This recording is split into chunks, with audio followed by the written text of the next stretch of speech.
সংখ্যালঘু মুছলমানে গৌৰৱ গগৈ ডাঙৰীয়াক লৈ অধিক বেছি জিন্দাবাদ জিন্দাবাদ কৰি আছে। মুখ্যমন্ত্ৰী বনোৱাৰ সপোন দেখি আছে। সেইসকলক কৈছো কাৰ নামত জিন্দাবাদ দিছে, কাক লৈ মুখ্যমন্ত্ৰী বনোৱাৰ সপোন দেখিছে, এবাৰ ভালকৈ উপলব্ধি কৰিব, চিন্তা কৰি ল'ব। আপুনি সংখ্যালঘু মানুহক কোনটো মেছেজ দিবলৈ বিচাৰি আছে কওকচোন? যিসকলে কোনো এটা নেতাই যদি আমাৰ সংখ্যালঘু মানুহৰ ওপৰত কথা কয় বা কিবা এটা চাপোৰ্ট কৰে, সেইসকলক নেতাক আমি যদি চাপোৰ্ট কৰো, আমাৰ কিবা দুখ আছে নেকি?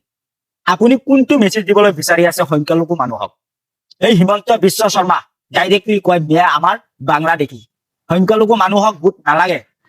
এনেকুৱা মেছেজ আপুনি দিব বিচাৰি আছে নেকি যে গৌৰৱ গগৈক চাপোৰ্ট নকৰি হিমন্ত বিশ্ব শৰ্মাক যাতে পুনৰকৈ মুখ্যমন্ত্ৰী বনাই দিব পাৰো? আপুনি এইটো মেছেজ দিব বিচাৰি আছে নেকি?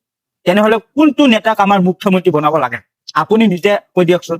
এইটো চান্স যদি আমি নিদিও, সংখ্যালঘু মানুহক গুলিয়াই হত্যা কৰি মাৰিব হিমন্ত বিশ্ব শৰ্মা। এইটো মই চেলেঞ্জ কৰি কৈছো, আপোনাকো কৈছো।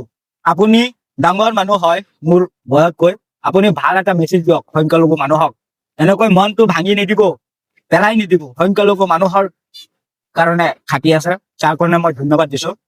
এনেকুৱা সংখ্যালঘু মানুহক নেগেটিভলি ভাবিবলৈ চিন্তা ধাৰা এইবিলাক নকৰাব। ভাল চিন্তা ধাৰাক মেছেজ দিয়ক যাতে সংখ্যালঘু মানুহক ভৱিষ্যত যাতে কোনো অসুবিধা নহয়। গৌৰৱ গগৈয়ে মুখ্যমন্ত্ৰী হলে বহুত কিবা আমি সংখ্যালঘু মানুহে উপাৰ্জন কৰিব পাৰিম আৰু শক্তিশালী চিঞৰি চিঞৰি কব পাৰিম আমি অসমীয়া অসমীয়া অসমীয়া, বাংলাদেশী নহয় বাংলাদেশী নহয়। আমাক সংখ্যালঘু মানুহক চাপোৰ্ট কৰিব, হিম্মত দিব এই গৌৰৱ গগৈয়ে। সেইবাবে কৈ আছো আপোনাক, বেয়া মেছেজ নিদিব সংখ্যালঘু মানুহক।